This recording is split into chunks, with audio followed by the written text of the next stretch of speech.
ஆன்மீக நண்பர்கள் அனைவருக்கும் அன்பு கலந்த வணக்கங்கள். இன்றைக்கு நாங்கள் ஆன்மீகம் சம்பந்தமான பதிவில் பார்த்தீங்கன்னா, எருமை தலை மேல் இல்லை மான் மற்றும் சிம்ம வாகனங்களுடன் ஒரு அபூர்வ துர்க்கை. பொதுவாக சிவன் கோயிலுக்கு சென்றால் கருவறை கோஷ்டத்தில் வீட்டிருக்கும் துர்க்கை அம்மன் மகிஷாசூரனை வதம் செய்த கோலத்தில் எருமை தலை, அதாவது மகிஷன் மீது நின்றபடி காட்சி அளிப்பார். இதுவே நாம காணக்கூடிய வழக்கமான திருவுருவம்.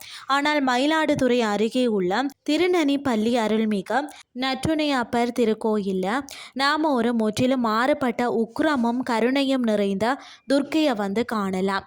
இந்த துர்க்கையின் தனி சிறப்புகளை பற்றி பார்க்கலாம் வாங்க. இங்குள்ள துர்க்கை அம்மன் பார்த்தீங்கன்னு சொன்னால், அதாவது சும்பன் மற்றும் நிசும்பன் ஆகிய இரு அசுரர்களை அழித்து தேவர்களையும் மக்களையும் காத்த கோலத்தில் காட்சி அளிக்கிறாராம்.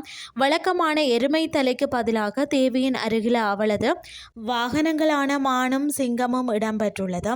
அசுரர்களை அழித்த வேகத்தில் அதே சமயம் பக்தர்களுக்கு அருளும் சாந்த முகத்துடன் தேவி காட்சி அளிப்பது தான் காண்போரை சிலிக்க வைக்கும்னே சொல்லலாம். சோழர் காலத்து கட்டிடக்கலைக்கு மிக சிறந்த உதாரணமாக திகழும் இந்த கோயிலின் சிற்பங்கள் ஒவ்வொன்றும் பார்த்தீங்கன்னா உயிர் ஓவியங்கள்னு சொல்லலாம்.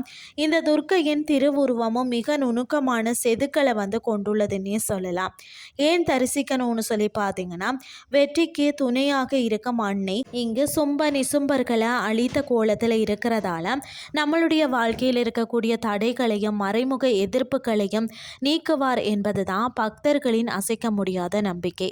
செல்லும் வழியில வாய்ப்பு கிடைத்தால் திருஞான சம்பந்தரின் தாயார் பிறந்த இந்த திருத்தலத்துக்கு சென்ற இந்த அபூர்வ துர்க்கை தேவியையும் மூலவர் நற்றுணை அப்பரையும் தரிசித்து வாருங்கள்னு சொல்லி கூறிக்கொண்டு இன்றைய ஆன்மீகம் சார்ந்த பதிவை நிறைவு செய்து கொள்கிறேன். இதே மாதிரி மற்றொரு ஆன்மீகம் சார்ந்த பதிவோடு உங்களை சந்திக்கிறேன். நன்றி.